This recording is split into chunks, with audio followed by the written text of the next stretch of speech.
Hi, welcome to another episode of Hot Takes. Now, the Scottish exam results have been released and published, and they're not good. The Lib Dems, have said that the SNP's dreams and promise to close the attainment gap now are lying burning in flames.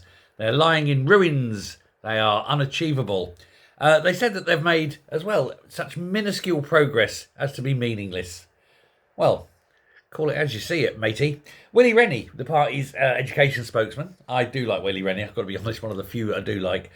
He said that the SNP has betrayed a whole generation of young people from poorer backgrounds. And he's called for urgent action to drive up performance.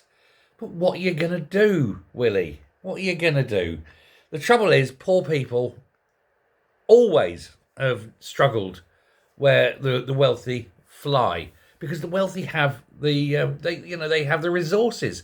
They can have the larger house where you've got a dedicated quiet room for study. Call it the study, and they can have the latest equipment so that they can, do things like surfing the web with the best latest computer and that. Whereas the more impoverished ones don't have that. They've probably got a loud, very disturbing house, children running around and things like that, noises of helicopters above and so forth. Anyone from Luton knows that reference. But they're there. It's just always has been the case. And generally, of course, the wealthier kids have got wealthy parents who are better educated themselves, so they tend to get pushed more as well. But Rennie pointed at comments by the then First Minister back in 2016 when she said her government would push to substantially reduce the attainment gap by 2026. Well, you've got less than a year to go, darling. Writing in that year's programme for government document that eliminating the gap was a yardstick by which the people of Scotland can measure our success. Well, if that's your measure of success, then I've got news for you, darling. You failed massively. Latest exam results published this month show that the poverty-related attainment gap, the difference between the A to C rate for those from the 20% of the most deprived areas of Scotland compared to the most affluent, has shrunk, but narrowly.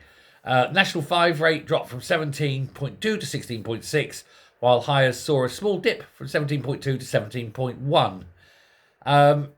Now, yes, it is a very tiny reduction, but the fact is that the gap is still there and it's still massive. And what are you going to do? You can't lift these kids up unless you make dedicated learning centres, perhaps. But, what kid of those age wants to stay in school even longer than they have to? They just don't, and they won't. You can't make everyone rich. You can make everyone poor, but you can't make everyone rich. Let me know what you think. Thanks a lot. Bye.